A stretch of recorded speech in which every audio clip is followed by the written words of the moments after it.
In this video, we're going to show you the engine run stand that I'm building, that with the help of my brother-in-law, we're building for that 440 I picked up.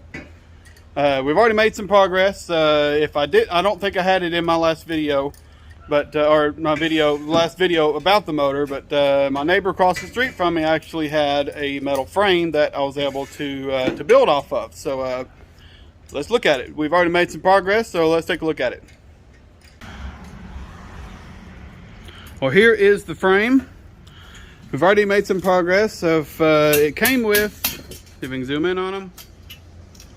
It came with those plastic casters right there. But that wasn't going to be good enough, so I got these monsters off Amazon. Got 2 swivel and 2 fixed, 6-inch by, what's that, 3-inch? Or 2.5, 2.5. Really big wheels, because this run stand is mostly going to be on the ground. So I wanted really big wheels that I can use to do that. So, and he's actually, I'll be okay looking through the phone. I won't get damaged eyes looking through my phone. So still get close. But this is going to be the transmission cross member, because the transmission has one of those real skinny mounts that actually fit perfect right here.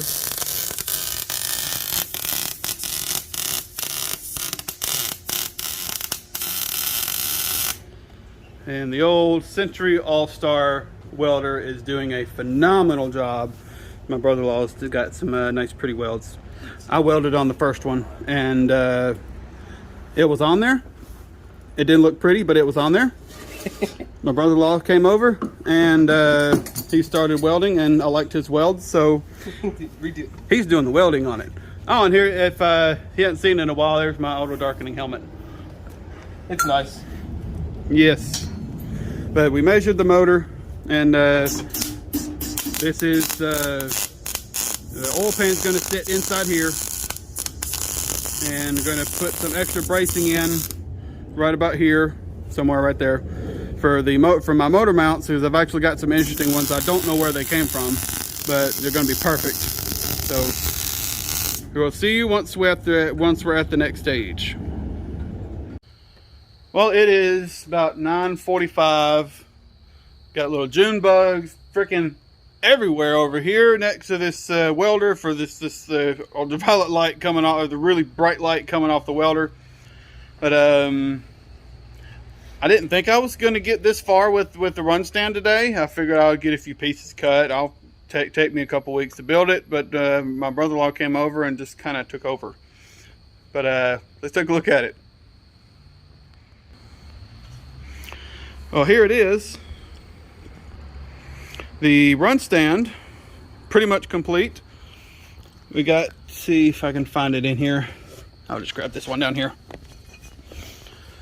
These are for the motor right here and here. All the joints everywhere are welded.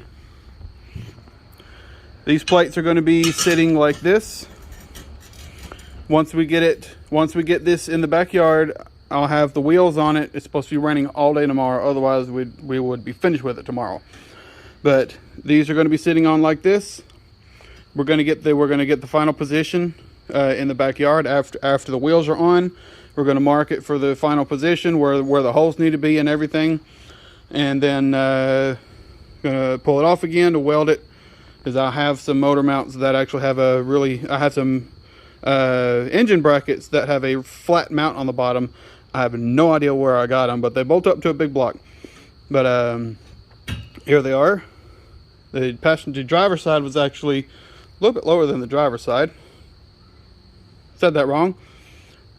Driver side was a little bit lower than the passenger side, so that's a little bit taller, but it's all good. And we got the transmission mount in place, or riser, whatever you want to call it, in place. All I gotta do is get the transmission mount centered on here, mark for where we need to drill the holes, and then that's it. It'll be complete.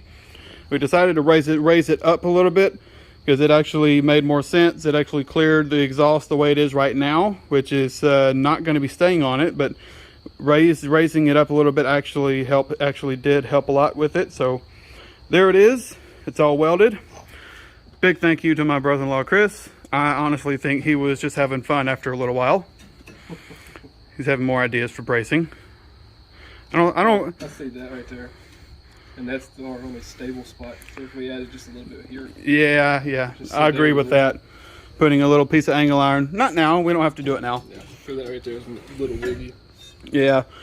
Gonna add some more bracing in back here for the transmission to stop it moving this way, because all that's good. So I think for 1 day's worth of work, I don't think we did too bad, Chris. But yeah, I'll tell you one thing. If you do any kind of work at your home for yourself, do any kind of fabricating, get you a good welder. This is a Century All-Star from like the 80s. And this Eastwood VersaCut plasma cutter. Oh my freaking God. How did I cut metal before without this plasma cutter? I mean, we would have still been cutting pieces. We use a plasma cutter for everything. And it was so freaking nice. And this welder, my God, this welder lays down some beautiful beads. Also helps when somebody knows what they're doing a little bit. So my welds would have probably held, but they would not have looked good. But this thing, once it's finished down the line, I'm honestly thinking about having this thing powder coated, because it looks this good. So I will see y'all next weekend when we can get this thing finished and actually see the motor sitting on the stand in the backyard. So I will see y'all next weekend. Well, it is the next weekend, and we are officially finished with this stage of the run stand. When I get a radiator, I don't have one yet, but when I get one, we're going to make some brackets and weld some brackets together and bolt it to the frame. But as of right now, to get the motor on and the radiator, when I get one, it's done.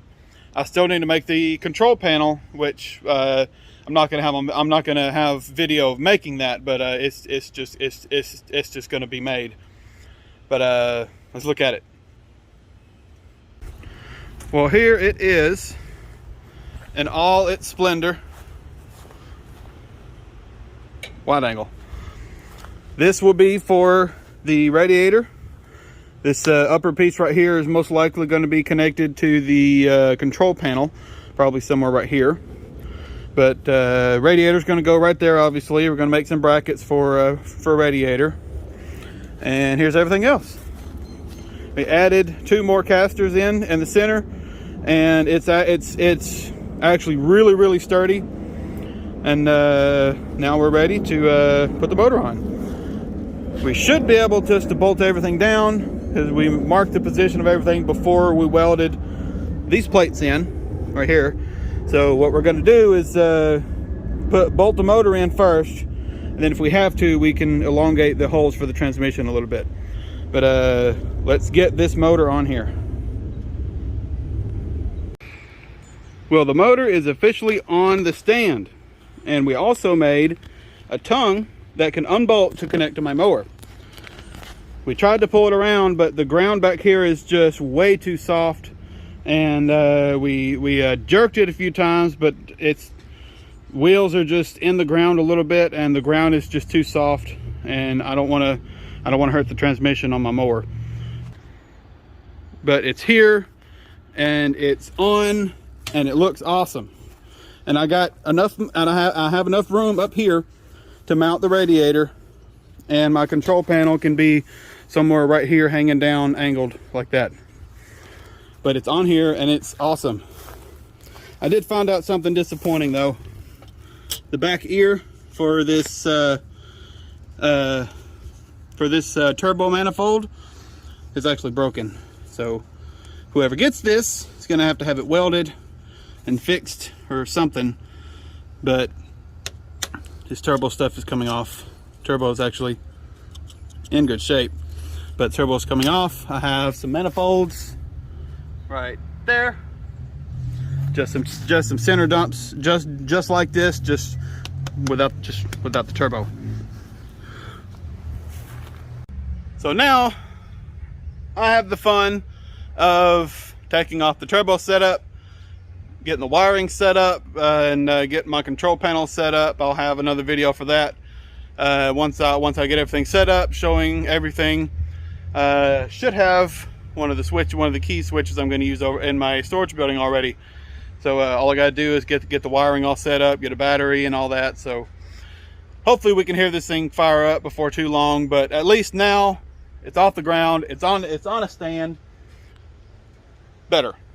So now that I got the, we had to take off the center connecting pipe, which is the exhaust pipe right there that connected between the two manifolds right here and going around to the other side. I'm gonna have to we had to take it off because it was interfering with the stand right here. So definitely gotta stuff some rags up in there or something just to plug up the holes. And I'll just get some short pipe pieces to go dump right here, and then probably just dump out that way right there, just dumping out that way. And the same thing on the other side. But there's the video. Sorry we're not hearing the full 40 crank up yet. I'm anxious to hear it fire up myself. But big thank you to my brother-in-law Chris for helping me build this. Probably couldn't have done it as well or as quickly without him. So this morning we were going along good with it, and we ran out of gas. And naturally, being Saturday, a lot of the welding supply places are closed. The only place around me where I can get welding gas on a Saturday is Tractor Supply. And my local Tractor Supplies were out. So I had to swap my tank to get I had a number 3, I had to swap out for a number 4, but it's all done, it's all good. If you like the video, like, comment, and subscribe, and I'll see you in the next one.